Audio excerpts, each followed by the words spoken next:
केंद्रीय मंत्री और बीजेपी नेता नितिन गडकरी ने बंगाल चुनाव में बीजेपी की जीत का दावा किया है। न्यूज 18 से एक्सक्लूसिव बातचीत में नितिन गडकरी ने दावा किया कि बंगाल में जनता परिवर्तन चाहती है। उन्होंने इमरजेंसी पर दिए गए बयान के लिए राहुल को निशाने पर भी लिया। केंद्रीय मंत्री नितिन गडकरी निकले हैं पुरुलिया पश्चिम बंगाल में चुनाव प्रचार के लिए। इस वक्त ऑन बोर्ड हम मौजूद हैं उनके साथ। नितिन जी, पहला सवाल, बीजेपी क्या उम्मीद है 6 साल के संघर्ष के बाद? आपको लगता है सत्ता में वापस आ पाएंगे? देखिए, इस बार बंगाल की स्थिति ऐसी है कि बंगाल की जनता ने लेफ्ट पार्टी के गवर्नमेंट को आजमाया है। निराश होकर कांग्रेस को भी उन्होंने आजमाया है और दोनों से निराश होकर फिर उन्होंने ममता जी को अवसर दिया। अब बंगाल की जनता ममता जी पर भी नाराज है, परिवर्तन चाहती है और परिवर्तन के रूप में देश में मोदी जी के नेतृत्व में हमारी सरकार ने जो अच्छा काम किया है, अब वो काम को अगर बंगाल का डबल इंजन लग जाता है तो मेरा हिसाब से जनता अब चाहती है विकास और हम लोग कर सकते हैं। भारतीय जनता पार्टी बंगाल की तस्वीर बदल सकती है, ये विश्वास लोगों के मन में है और लोग अब ममता जी की सरकार को बदलना चाहते हैं। तो निश्चित रूप से भारतीय जनता पार्टी की जीत होगी, हमें मेजॉरिटी मिलेगी, हम निश्चित रूप से चुनाव जीतेंगे। सर, बुआ भतीजे का भ्रष्टाचार बीजेपी आरोप लगा रही है। ममता दीदी कहती हैं कि बीजेपी बाहरी लोगों की पार्टी है, तो क्या बाहरी और भीतरी के खेल में क्या बीजेपी फिर बाहर वाली रह जाएगी? देखिए, हमारा सबसे पहले विचारों का विशेषता यही है कि हम जात, पंथ, धर्म, भाषा और सेक्स के आधार पर कोई डिस्क्रिमिनेट नहीं करते। अलग भाषा, अलग वेश, फिर भी हमारा एक देश और हम बंगाल की इतिहास, संस्कृति, विरासत का सम्मान करते हैं। हम सब एक हैं, यही हमारी भावना है और इसलिए इस प्रकार का चुनाव में प्रचार करना, चुनाव के कुछ चुनाव जीतने के लिए, ये हमारी विचारधारा परमिट भी नहीं करती और हम ऐसा काम भी कभी नहीं करते। एक हिंसा जिससे पूरा देश मुक्ति पा चुका है, चुनावी हिंसा से, वो हिंसा एक बार फिर बंगाल में बढ़ती नजर आ रही है। असलहे बरामद हो रहे हैं, बम बंदूक बरामद हो रहे हैं। क्या इस बार तैयारी है चुनाव आयोग की, केंद्र सरकार की, कि हिंसा न हो? क्या आपको उम्मीद है कि हिंसा रहित चुनाव होंगे? और देखिए, एक तो पहली बात ये कि शांतिपूर्ण तरीके से और लोकतांत्रिक तरीके से चुनाव होने चाहिए। चुनाव की लड़ाई ये विचारों की लड़ाई होती है और हम एक वर्ल्ड की सबसे बड़ी डेमोक्रेटिक कंट्री है, तो मेरा विश्वास है कि इन सब बातों को हमने टालना चाहिए। सभी पार्टियों ने शांति और संयम के साथ लोकतंत्र की जीत होगी अगर चुनाव शांतिपूर्ण होगा तो, लेकिन उसके लिए सहयोग करना। लेकिन राजनीतिक हिंसा हो रही है, बीजेपी का आरोप लग रहा है कि हमारे कार्यकर्ताओं को तृणमूल कांग्रेस वाले मार रहे हैं और चुनाव में हिंसा होगी तो मुझे लगता है हिंसा किसी भी तरीके से हो और कोई भी करे, उसकी निंदा करनी चाहिए। लोकतंत्र में हिंसा के लिए कोई स्थान नहीं है। भाषा की शैली जो है भाषणों की, इस बार आपको लग रहा है कि तो ऐसा चुनाव में देखो, ये एक्शन और रिएक्शन में चलता है, पर हम संयम बरताकर हम विचारों की लड़ाई विचारों से लड़ाएं। यही अटल बिहारी वाजपेयी की विरासत हमें मिली है और मुझे लगता है उसी का पालन हम करें। आपने दिल्ली से देहरादून 2 घंटा NH9 बना दिया, आपने तमाम ऐसी दिल्ली से बॉम्बे सड़क बना रहे हैं। 6 साल हो गए आपको मंत्री बने हुए। क्या बंगाल में ऐसी सड़क बनाने की डिमांड आई कभी? क्या बंगाल में सड़क केंद्र सरकार से उस तरह से मदद ली ममता बनर्जी की सरकार ने? बंगाल में भी हमने काफ़ी रोड बनाया है, काफ़ी काम किया है, पर land acquisition, utility shifting, forest environment clearance में अगर सरकार का और अच्छा सहकार्य मिलता तो और ज़्यादा काम कर सकते हैं और निश्चित रूप से हम बंगाल में करना भी चाहते हैं। तो इस बार माना जाए कि जो वोटर होगा वहाँ का चुपचाप कमल साहब को वोट देगा या खुलकर सामने आएगा? क्योंकि डर बहुत ज़्यादा है वहाँ पर कि तृणमूल वाले हिंसा करेंगे अगर बीजेपी। इस समय बंगाल की जनता भारतीय जनता पार्टी को बंगाल की तस्वीर को बदलने के लिए और बंगाल के विकास के लिए हमें पूरे तरह सपोर्ट करेगी, सहयोग करेगी, ऐसा हमारा विश्वास है। नितिन सर, एक और सवाल पूछना है उससे अलग हटकर। राहुल गांधी का कहना है कि इमरजेंसी जो हो गई उसका सबको दुख है, लेकिन अब आने वाले दिनों में अब जो हो रहा है वो इमरजेंसी से ही बदतर है, यानी आपकी सरकार को इमरजेंसी से ही बदतर सरकार बता रहे हैं। देखिए, मैं इमरजेंसी को भुगी हूँ। मेरे ग्रैंडफादर इमरजेंसी में मर गए जब मामा मेरे जेल में थे। अब मैंने अपना उस साल शिक्षा का करियर छोड़ दिया और इमरजेंसी के कारण फिर मैं राजनीति में आया जयप्रकाश जी की प्रेरणा से। तो ये मैंने देख चुका हूँ, वो बहुत ही बुरी हालत थी। मुझे याद है कि सुप्रीम कोर्ट में नीरेन डे जो एडवोकेट जनरल थे, अटॉर्नी जनरल, उन्होंने जो जवाब दिया था, उनको पूछा था जज ने कि अगर कोई इमरजेंसी में गोली मार दे किसी को तो क्या उसको न्याय मांगने का भी अधिकार नहीं है? तो उसका जवाब था कि नहीं है। अगर कोई पुलिस अधिकारी गोली मारता है और कुछ होता है तो उसको हेबियस कॉर्पस में न्याय मांगने का अधिकार नहीं। वो स्थिति थी। राहुल गांधी शायद उस स्थिति का अनुभव उन्होंने किया नहीं होगा। वो बहुत बुरे दिन थे और हमारे राज्य में अभी ऐसी कोई इमरजेंसी नहीं है। हम लोकतंत्र के साथ चल रहे हैं। उनका आरोप बेबुनियाद और गलत है। सीए हटाओ, हम आएंगे तो सीए हटाएंगे। असम में राहुल गांधी भी पट्टा डाल के गले में घूम रहे हैं। प्रियंका गांधी भी जनता में संदेश दे रही है। देखिए, उनकी अपनी विचारधारा है। हम देशभक्त हैं, राष्ट्र हित की बात करते हैं और चुनाव जीतने के लिए विदेशी नागरिकों को मतदार बनाना और उनको उनके साथ लेना, ये काम अभी ज़िंदगी में कभी नहीं करेंगे। राष्ट्रहित हमारे लिए सर्वोपरि है। पॉलिसी ऑफ अपीजमेंट में तुष्टीकरण की बात आप लोग आरोप बार बार ममता बनर्जी पर लगाते रहे, लेकिन आरोप लग रहा है कि बीजेपी वहाँ बहुत ज़्यादा ध्रुवीकरण कर रही है, जय श्री राम करके कर रही है ताकि हिंदू मुसलमान बंटवारा हो और बीजेपी जीते। नहीं, हम कभी जातिवाद और सांप्रदायिक की राजनीति का कभी आधार नहीं लेंगे, ना हम करना चाहते हैं। हम केंद्र में जो हमने विकास कार्य किए हैं उसी के बदौलत बंगाल की तस्वीर को बदलना चाहते हैं और उसी के आधार पर चुनाव लड़ना चाहते हैं। एक आपने कहा था ईज ऑफ डूइंग बिजनेस। आपने कहा कि कई कंपनियां, बड़ी बड़ी कंपनियां, टेस्ला जैसी कंपनी आए, हम 3 से ज़्यादा सुविधाएं देंगे। क्या कहना है इसके बारे में आपको? निश्चित रूप से आएगी। हमारा देश ऑटोमोबाइल हब वर्ल्ड का नंबर 1 का बनेगा 5 साल के अंदर। ये हमारा सपना है। अब 4.5 लाख करोड़ की इंडस्ट्री है, 10 लाख करोड़ की होगी। रोजगार मिलेंगे, एक्सपोर्ट बढ़ेगा और आत्मनिर्भर भारत में ऑटोमोबाइल इंडस्ट्री में ई व्हीकल, ई कार, ई बस, ई स्कूटर, बाइक, 2 व्हीलर और उसके साथ ethanol, methanol, biodiesel, bio CNG, electric आएगी और देश की तस्वीर बदलेगी। अब स्क्रैपिंग पॉलिसी भी आई है और मेरा विश्वास है और टेस्ला जैसी बड़ी कंपनी आपको लगता है इंडिया आएगी? सब आएगी, क्योंकि हमारे यहाँ सब प्रकार की स्किल्ड मैन पावर है। हमारे vendors engineering point of view बहुत कॉम्पिटेंट है।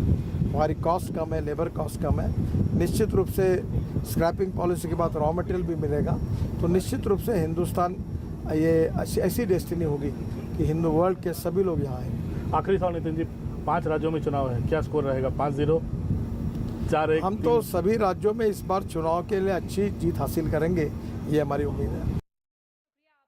अब मैं अनुरोध करना चाहूंगी हमारे deputy executive producer Hitesh Tayal ji से। सर प्लीज स्टेज पर आए। तालियों में भी ऊर्जा लाइए प्लीज।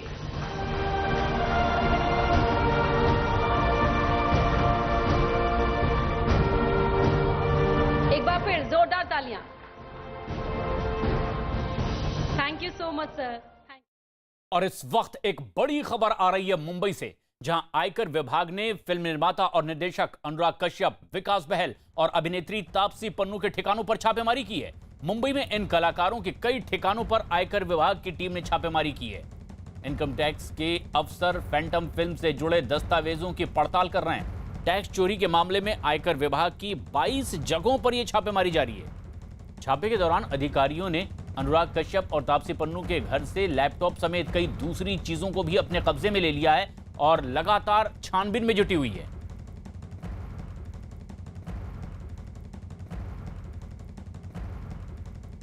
मुंबई और पुणे में तकरीबन 22 जगहों पर आईटी डिपार्टमेंट की यह छापेमारी है।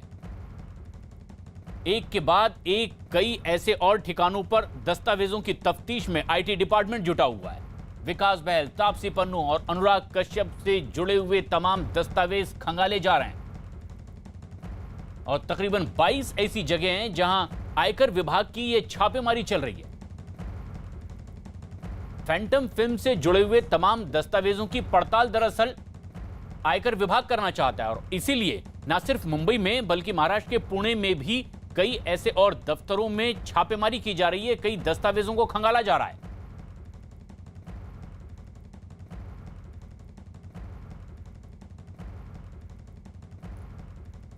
फैंटम फिल्म्स पर यह छापेमारी और इस वक्त की एक बेहद अहम और बड़ी खबर है। आयकर विभाग लगातार कई दस्तावेजों की पड़ताल में जुटा हुआ है। खास बात यह है कि अनुराग कश्यप, विकास बहल, तापसी पन्नू और इसी तरह से और भी सितारों की कई अहम दफ्तरों में यह छापेमारी हो रही है और पड़ताल कर रही है आईटी डिपार्टमेंट।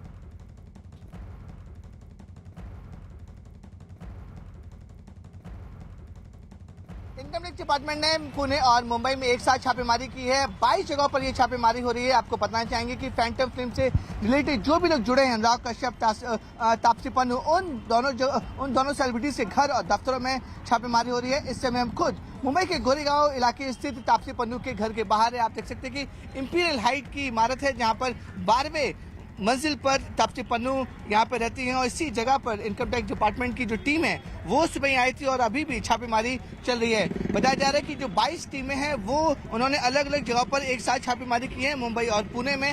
और जो इनकम टैक्स के सूत्रों से जानकारी मिल रही है कि टैक्स इवेशन यानी कि टैक्स की चोरी का मामला ये पूरा सामने आया है, उसको लेकर इनकम टैक्स के डिपार्टमेंट है वो छापेमारी कर रही है। और जो बैलेंस शीट है और जो जितने भी बैंक से रिलेटेड डॉक्यूमेंट्स है वो तापसी पन्नू से मांगे जा रहे हैं। पिछले कई सालों के जो पुराने रिकॉर्ड्स है वो तापसी पन्नू से मांगे जा रहे हैं, क्योंकि इनकम टैक्स डिपार्टमेंट को शक है कि शायद तापसी पन्नू ने टैक्स की चोरी की होगी। टैक्स इवेशन का पूरा मामला है। यही वजह है कि इनकम टैक्स डिपार्टमेंट की टीमें हैं वो इन सेलिब्रिटीज के घर पर छापेमारी कर रही है और जो शक उनको है उस शक के आधार पर जो दस्तावेज है, बैंक से रिलेटेड जो डॉक्यूमेंट्स है और जो उन्होंने मूवी से जो पैसे कमाए हैं उसके रिलेटेड जो डॉक्यूमेंट्स हैं उसकी जांच पड़ताल कर रहे हैं। तो हमारी सबसे पहली आइडेंटिटी तो भारतीय की है, लेकिन हर कोई कहता है इस प्रदेश की जय हो।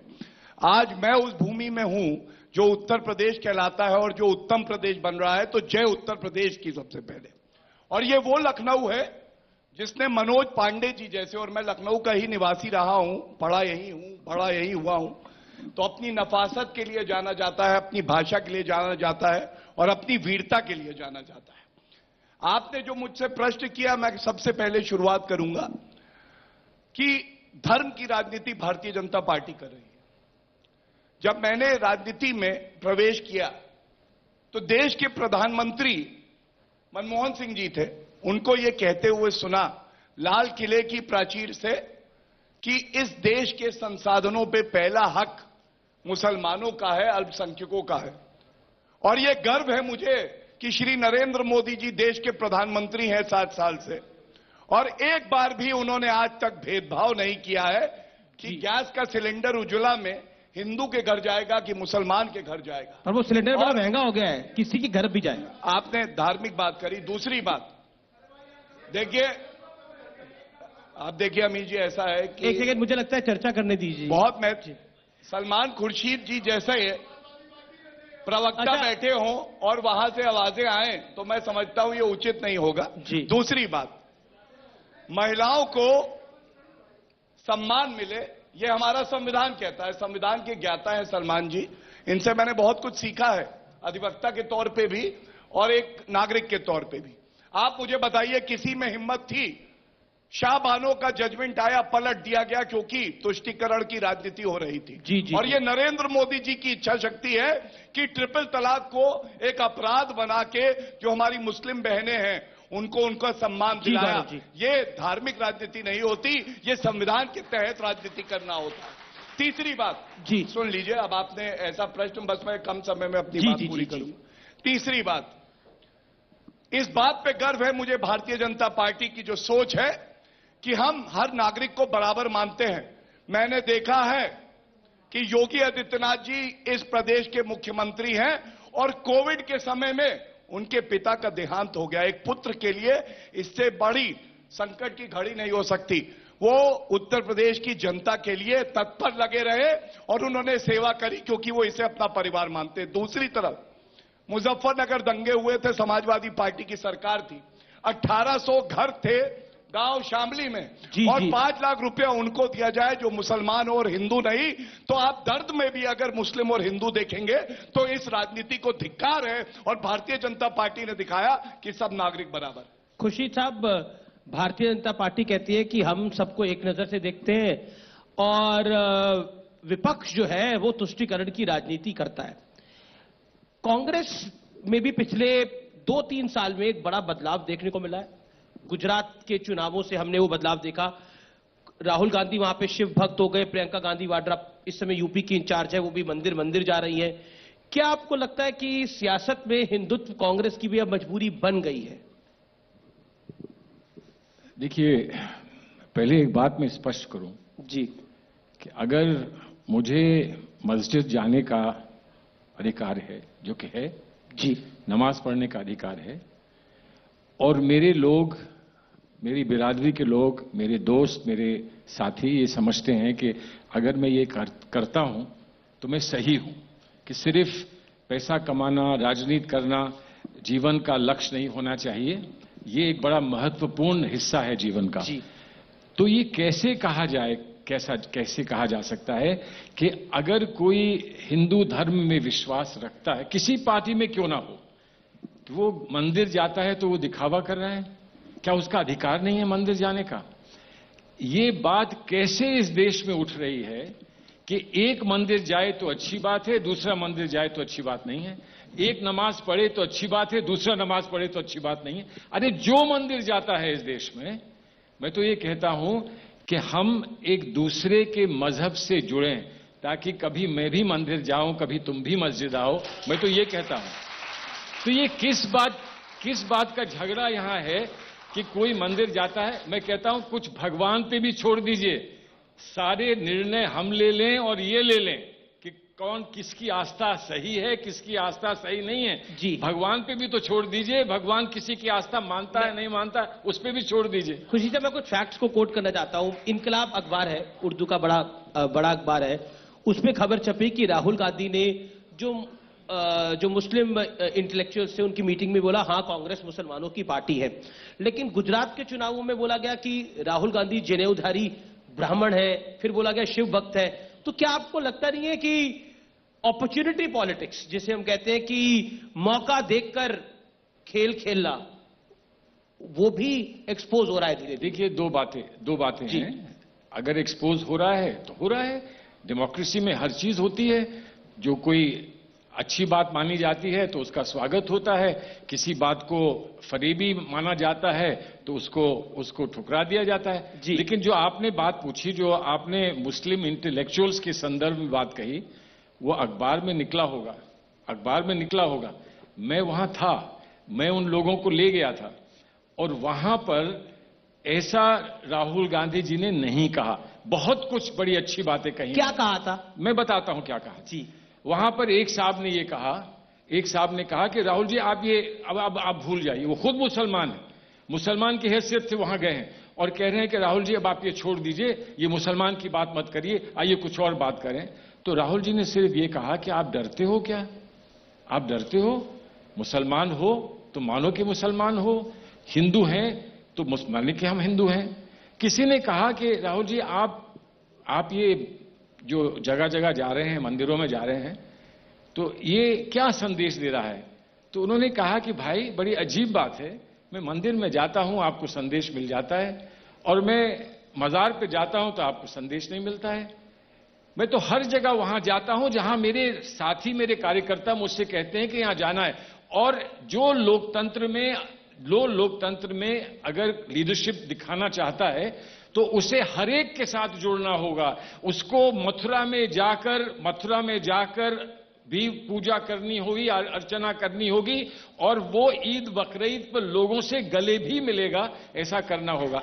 तो मुझे समझ में नहीं आता कि क्यों धर्म की बात हो रही है। चलिए, ऐसा है, मुझे लगता है कि देश में सब हम दोनों को एक मान ले ना मान ले, आपने सबने हम दोनों को एक मान लिया, ये बहुत बड़ी बात। जी, मेरा निवेदन है कि पैनलिस्ट अपनी बात कहने में सक्षम है तो किसी के बीच में ना बोला जाए। गौरव, सलमान खुर्शीद साहब ने बात कही कि देश तो सबको साथ लेके चलेगा। प्रधानमंत्री मोदी भी कहते हैं सबका साथ, सबका विकास और सबका विश्वास। लेकिन फिर जब भी चुनाव आता है, अब बंगाल का चुनाव है, तो अब आप लोग कह रहे हैं कि ममता बनर्जी हिंदुत्व विरोधी है, जय श्री राम के नारे से चिढ़ती हैं, तो ऐसा क्यों?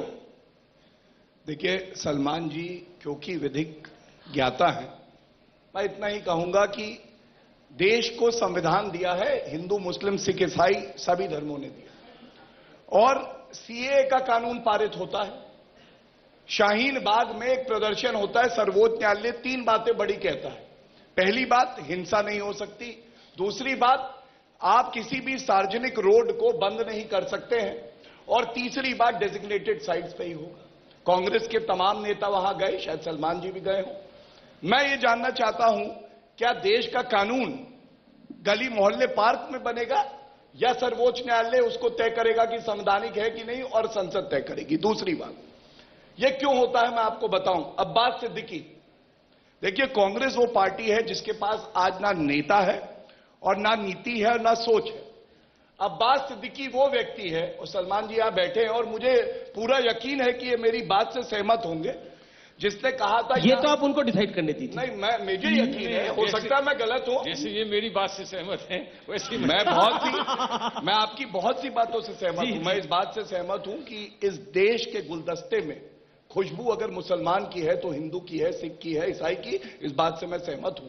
और संविधान पे जो मैं बात करूंगा तो दो वकील हमेशा सहमत होंगे अगर संवैधानिक बात करूंगा। और इसीलिए आज मैं इधर उधर की कोई बात नहीं करूंगा, केवल संविधान की बात करूंगा। और ये देश मोदी जी के नेतृत्व में, योगी जी के नेतृत्व में संविधान का पालन कर रहा है, ये बात मैं उठाना चाहता हूं। और इसी यकीन से मैंने कहा आप सहमत होंगे। अब आप मुझे बताइए, अब्बास सिद्दीकी उसने कहा ये कोविड आया, या अल्लाह 50 करोड़ हिंदू मरेंगे, कबूल करो हमारी दुआ। अगर अब्बास सिद्दीकी कोई पुजारी भी होता और वो कहता ना मेरे देश के 20 करोड़ मुसलमान मर जाएंगे, लानत है ऐसे मौलाना पे या पुजारी पे जो एक धर्म के लोगों के लिए कहे कि वो मर जाएंगे क्योंकि वो पहले भारतीय हैं। और ये चीज हमें सीखनी होगी जो नरेंद्र मोदी जी ने सिखाई है। तीसरी बात, हम लोग कहते हैं कि जो बाहरी है, जो घुसपैठिया, उसे बाहर फेंक देंगे। वो नागरिक नहीं है देश का, कानून के पालन करते हुए बाहर फेंक देंगे। अभी आपने आईएसएफ की बात करी, उसी पे रहते हैं। अब्बास सिद्दीकी की मैं चाहता हूं खुर्शीद साहब उस पर बोले भी। मैं ये बात पूरी कर दूं, दोनों का आप उत्तर ले लीजिएगा, ये बहुत महत्वपूर्ण है, इसीलिए उठा रहा हूं। जी, आप मुझे ये बताइए, रोहिंग्या बाहर से आते हैं, वो गैर नागरिक हैं, घुसपैठिए हैं, उनको बाहर भेजना कानून हमारा कहता है। और जो नागरिक हैं हम लोग, जब वहां जाएं तो कहा जाए आप बाहरी हैं। अपने देश की भूमि पे मैं बाहरी कैसे हो सकता हूं? और मैं यहां बैठा कह सकता हूं, अगर कंकड़ भी उछल के आएगा, पत्थर तो छोड़ दीजिए सलमान खुर्शीद जी पे, तो अपनी जान दे देंगे हम भाजपाई, जिनको आप दुश्मन समझते हैं, विरोधी नहीं। इस सोच को कांग्रेस को बदलना हो। खुर्शीद साहब, अब्बास सिद्दीकी की बात करी गौरव भाटिया ने, और आपकी पार्टी में भी आईएसएफ के साथ जो गठबंधन हुआ है, इंडियन सेक्युलर फ्रंट के साथ जो गठबंधन हुआ है बंगाल में, उसको लेकर काफी विरोध की आवाजें उठ रही हैं। क्या आपको लगता है कि आप एक तरफ तो बात करते हैं कि सबका साथ सबका विकास होना चाहिए, यानी सबको साथ लेके चलना चाहिए, दूसरी तरफ एक कट्टरपंथी पार्टी के साथ समझौता करते हैं बंगाल का चुनाव में, क्योंकि वहां पे 30% मुसलमान है, उस वोट बैंक को पाने के लिए? देखिए, हर परिप्रेक्ष्य में जो फैसला होता है उसको समझाने की आवश्यकता होती है। और मैं मानता हूं कि कोई भी निर्णय हम लें, और हम अकेले नहीं, जब ये निर्णय ये लेते हैं तो कोई ना कोई उचित सवाल उठता है और उसका जवाब देना चाहिए। और मैं दे सकता हूं जवाब, यहां ट्रिपल तलाक का मैं जवाब दे सकता हूं, लेकिन फिर ये लेक्चर हो जाएगा ट्रिपल तलाक पे। मैंने पूरी किताब लिखी है, वो आप पढ़ लें तो पता चल जाएगा कि ट्रिपल तलाक में क्या हुआ है। लेकिन एक बात स्पष्ट कर दूं कि समस्या ट्रिपल तलाक की नहीं है, कोई ट्रिपल तलाक नहीं चाहता है। समस्या है तलाक होनी चाहिए या ना होनी चाहिए, कि 20 साल नाक रगड़ रगड़ के किसी को अपने संबंध समाप्त करने चाहिए या तलाक की व्यवस्था को इस्तेमाल करना चाहिए। ये दो अलग विषय हैं। इस विषय पर कानून क्या कहता है और हम क्या समझते हैं। तलाक तो बाकी धर्मों में भी होते ही है। किसी धर्म में नहीं है। नहीं, तलाक कानून से लिया जाता है। बात सुनिए, हिंदू में भी तलाक होते हैं, क्रिश्चियन में भी होते हैं, पारसियों में भी होते हैं, जैन में भी होते हैं। हिंदू धर्म में तलाक नहीं है, लेकिन हिंदू धर्म के रिफॉर्म के बाद। पर भारत के संविधान में तलाक है। अरे तलाक है, लेकिन आप प्लीज पता कर लीजिए, 20-20 साल तक तलाक नहीं मिलती है। अगर तलाक सही है तो रखिए, सही नहीं है तो मत रखिए, लेकिन वो तो अलग बात है ना। लेकिन ये सिर्फ झंडा दिखा के कि हमने तलाक खत्म कर दी है, उससे काम नहीं चलेगा। इस पर संजीदगी के साथ हम लोग इस पर बहस कर सकते हैं, बात कर सकते हैं। ऐसा हो भी सकता है कि हम सहमत हो, ऐसा हो भी सकता है कि हम सहमत ना हो। सवाल इस बात का आता है कि कहां पर आप ये फैसला करते हैं कि किसको आप डाइल्यूट करें। लोग हैं, कोई आक्रोश में होता है, हम ये कहें कि इससे हम बात नहीं करेंगे क्योंकि ये आक्रोश में है, हम बात नहीं करेंगे, या उसको समझाकर बुझाकर ठंडा करके उससे बात की जाए, तो आप पर ये इल्जाम लगेगा कि आप तो यार बदतमीज लोगों से बात करते हैं। लेकिन रोहिंग्या का मैं बता दूं, रोहिंग्या हो या कोई और हो, हम पूरे विश्व में ऐतिहासिक रूप से, सामाजिक रूप से माने जाते हैं कि हमारा उदार मन है और भारत ने हमेशा लोगों को रिसीव किया है। अपने ऊपर खतरा लेकर तो लोगों को रिसीव नहीं कर लेकिन सकते। अगर खतरा है तो अगर अपने आप से भी खतरा है तो उसको दूर करो, अपने आप से भी खतरा है तो उसको दूर करो। ये मत कहो कि बाहर का है तो इसलिए उससे खतरा है, लेकिन बाहर का आना चाहिए ना आना चाहिए, इस पे अलग बात हो सकती है। रोहिंग्या को म्यांमार जगह नहीं दे रहा, चाइना जगह नहीं दे रहा, बांग्लादेश जगह नहीं दे रहा। मान गया, हमारा मैं मान गया थोड़ी है। तो मैं मान गया। हमने चाइना के यहां से तिब्बती लोग यहां आए हैं, उनको हमने जगह दी है जी, उनको भी बाहर कर दें, उन्हें भी बाहर कर दें।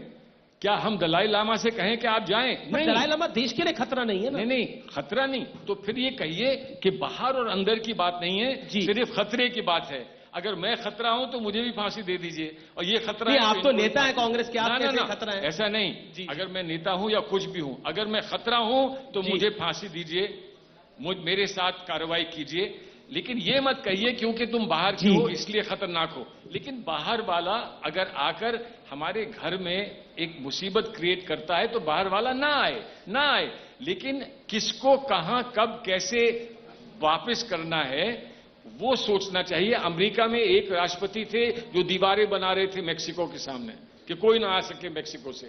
नए राष्ट्रपति आए, उन्होंने वो दीवार खत्म कर दी, लेकिन किसी ने ये नहीं कहा कि ये नया राष्ट्रपति जो है देशद्रोही है, ये नहीं कहा। ये तो गौरव भाटिया इसका बेहतर जवाब देंगे। गौरव जी, देखिए, अभी सलमान जी ने बड़ी अच्छी बात कही। उन्होंने कहा कि इस देश में ट्रिपल तलाक या तलाक होते होते 20 साल लग जाते हैं। तो सलमान जी, ये तो निर्भर करता है कि कैसा वकील आप हायर करेंगे।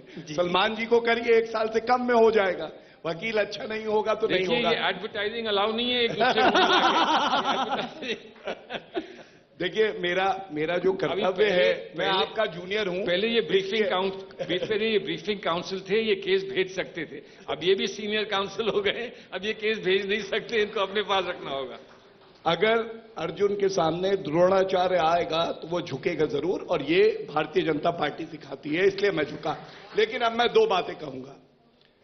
सबसे पहले, सलमान जी मंत्री रहे, देश ने उनको बहुत सम्मान दिया है, प्यार दिया है। मैं समझता हूं जब आपने उत्तर प्रदेश के चुनाव थे 2012 में, संविधान के आप ज्ञाता हैं, और ये तुष्टीकरण और सांप्रदायिक राजनीति कांग्रेस सिखाती है। एक वक्तव्य था कि मुसलमानों को 9% आरक्षण देंगे। हमारा संविधान इसकी इजाजत नहीं देता है, लेकिन यह कहा गया। आपने राहुल गांधी के वक्तव्य को बताया कि हम एक मुस्लिम पार्टी है। मुझे इससे आपत्ति है, इसलिए नहीं कि मुझे मुस्लिमों से दिक्कत है, मुझे इसलिए इससे आपत्ति है कि हमारा संविधान कहता है सब बराबर हैं, और वो तार-तार होता है। और तीसरी बात, मुझे यह भी याद है कि सोनिया गांधी के बहुत बड़े एक नेता थे, उन्होंने कहा था कि बाटला हाउस में जब आतंकवादी मारे गए तो सोनिया गांधी की आंखों में आंसू थे।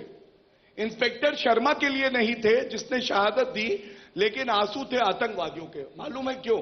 क्योंकि आतंकवादियों का भी धर्म ढूंढ लिया जाता है अमीर जी, और इसीलिए ये जो सांप्रदायिक राजनीति है इसका खात्मा करना आवश्यक है। और भारतीय जनता पार्टी वो पार्टी है जो सबका साथ, सबका विकास और सबका विश्वास इस राह पे चल रही है, अटल, और कोई उसे झुका नहीं सकता। सलमान खुर्शीद साहब, बीजेपी का आरोप है कि सांप्रदायिक राजनीति जो है वो कांग्रेस ने ही करना सिखाया। आतंकवादियों का धर्म ढूंढा, बाटला हाउस पे बयान दिया, और उसके अलावा भी याकूब मेमन की बारी जो कुछ हुआ, क्या कहना चाहते हैं आप इसके ऊपर? देखिए, आईएसएफ के साथ समझौता भी वही है। इसमें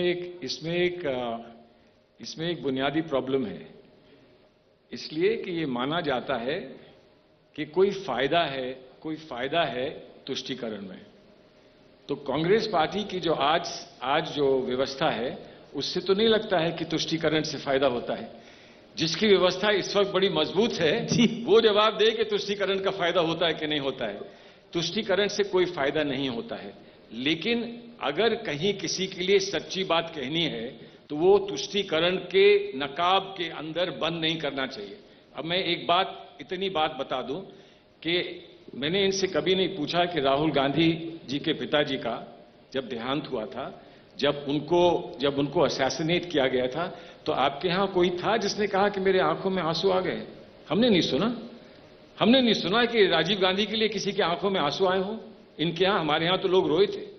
इंदिरा गांधी के साथ जो हुआ, हमने नहीं सुना कि किसी ने ये कहा हो अटल जी को छोड़कर किसी ने कहा हो कि हमारे आंखों में आंसू आ गए। इंदिरा जी से हमारा विरोध था, लेकिन जिस तरह से बर्बरियत से इंदिरा जी का असैसिनेशन हुआ, हमारी आंखों में आंसू आ गए। इंसान में कब आंसू आते हैं, परिप्रेक्ष्य समझा करें।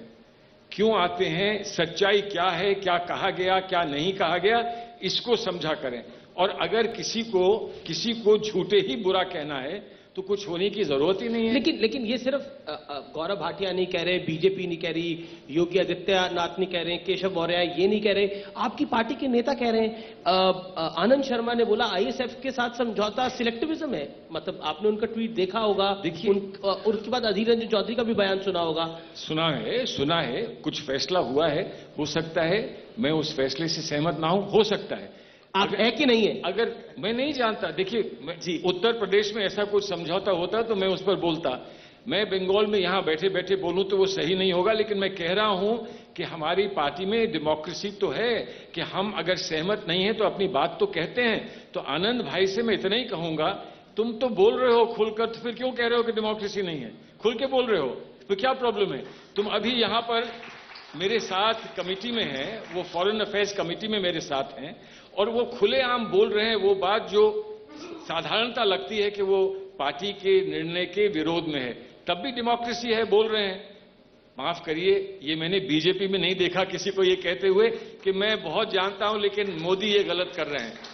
या तो मोदी भगवान हैं, कभी कुछ गलत करते ही नहीं है, या फिर कभी कोई कहता ही नहीं कि वो कुछ गलत कर रहे हैं। अब चीन के साथ क्या कुछ नहीं हुआ चीन के साथ, लेकिन हमको यही कहना है कि जो हुआ वो ठीक हुआ, कि इस पार्टी में रहना है। हाँ जी, हाँ जी। आपको भी लगता है कि यार प्रधानमंत्री मोदी डरे हुए हैं, जैसा राहुल गांधी कहते हैं हर बार? नहीं, देखिए जो राहुल जी कहते हैं वो राहुल जी कहते हैं। मुझसे आप ये पूछिए कि आप इसको विस्तार से बताइए कि चीन के साथ जो आप राहुल जी को डिफेंड नहीं करना चाहते? नहीं, मुझे राहुल जी को डिफेंड करने की जरूरत नहीं है, वो मेरे नेता हैं भाई जी। मैं तो राहुल गांधी मुझे डिफेंड करेंगे। आज मैं आपके सामने कुछ गलत बोल जाऊं तो उसको डिफेंड मुझे राहुल जी से अपने आप को कराना पड़ेगा। और एक दफा मैं अपने आप को मैं इसको गौरवशाली अपने आप को समझता हूं कि एक बार मैंने कुछ बात अलीगढ़ में कही थी, इस संदर्भ में कही थी कि हमारे इतिहास में क्या कुछ नहीं हुआ है, और इसलिए मैंने कहा था कि हम पर भी कुछ जिम्मेदारियां हैं। उसको तोड़ मरोड़ के अखबार में लिखा गया कि